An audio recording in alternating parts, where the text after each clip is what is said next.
Welcome to Cyber Bites, your weekly dose of the latest and most impactful cybersecurity news.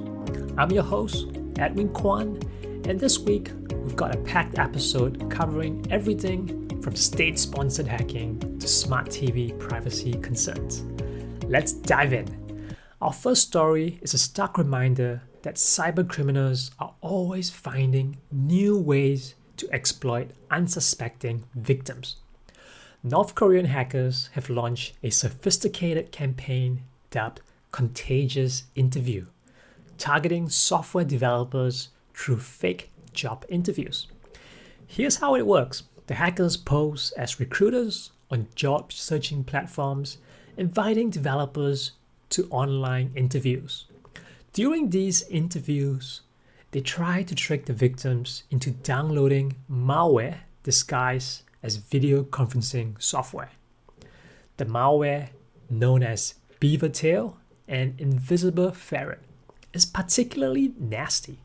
It can steal passwords, harvest cryptocurrency wallet data, and even install remote access tools. This campaign is likely financially motivated, aiming to fund the North Korean regime. What makes this attack particularly concerning is its cross-platform nature. The malicious applications are built using a framework that allow them to infect both Windows and Mac OS devices, expanding the potential victim pool. So tech job seekers, stay vigilant. Always verify the legitimacy of a company before an interview, and never download software at an interviewer's request. Remember, if a job offer seems too good to be true, it probably is. Moving on to our next story, the Internet Archive. Home to the Wayback Machine has experienced a significant data breach affecting over 31 million users. The breach was discovered when visitors to archive.org encountered a hacker's message. Troy Hunt, the cybersecurity expert behind Have I Been Palm, confirmed the legitimacy of the stolen data. The compromised information includes email addresses, usernames, and bcrypt hash passwords. While hashing provides some protection, users should still take immediate action. The breach is believed to have occurred on September 28, 2024, and the stolen data file is estimated to be a whopping 6.4 gigs in size. This incident serves as a reminder that even well-established organizations can fall victim to cyber attacks. If you have an Internet Archive account, change your password immediately and enable two-factor authentication if it's available. Also, check if your email was involved by visiting the Have I Been Pawned website. In legislative news, the Australian government has introduced a comprehensive cybersecurity bill aimed at strengthening the nation's defenses against cyber threats. Key provisions for this bill include mandatory reporting of ransomware payments, cybersecurity standards for smart devices, an independent cyber incident review board, and enhanced protections for critical infrastructure. The bill also aims to streamline the regulatory environment by transferring certain obligations from the Telecommunications Act to the Security of Critical Infrastructure Act. This legislation reflects Australia's commitment to becoming a global cybersecurity leader by 2030. It's a proactive step in addressing the evolving threat landscapes, but it's likely to face further discussions and potential amendments before becoming law.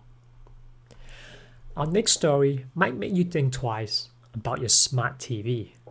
A report from the Center of Digital Democracy has exposed the extensive commercial surveillance system embedded in a smart TV and streaming services.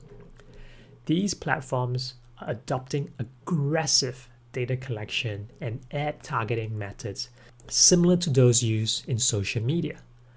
Viewers are bombarded with personalized ads based on their viewing habits, and even free services are using enhanced product placements to target individual users.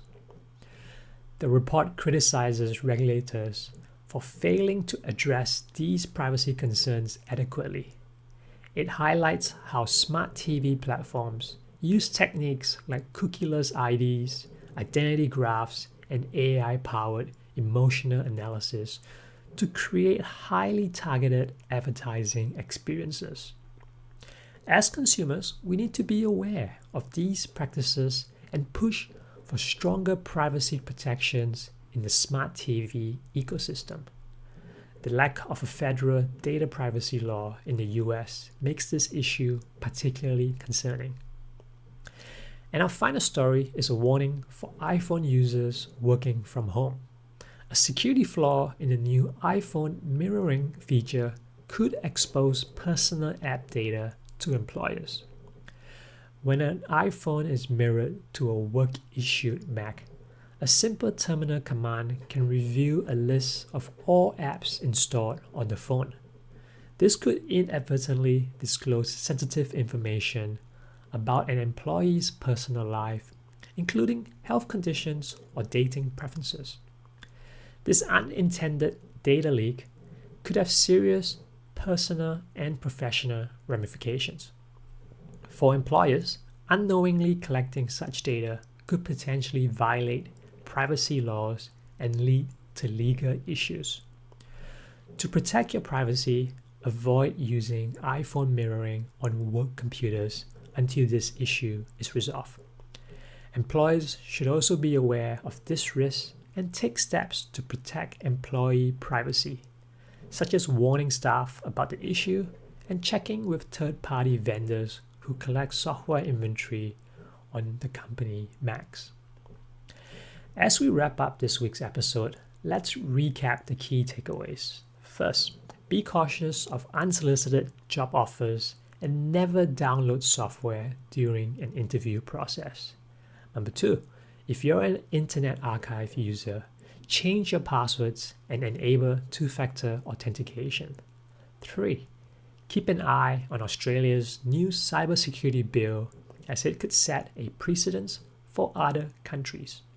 4, be mindful of the data your smart TV might be collecting and sharing. And 5, if you're working from home, think twice before using iPhone mirroring on a work computer. Remember, in a digital age, staying informed is your first line of defense. By understanding these threats and taking proactive measures, we can all contribute to a safer cyber landscape. That's all for this week's Cyber Bites. Until next time, stay safe and stay cyber aware.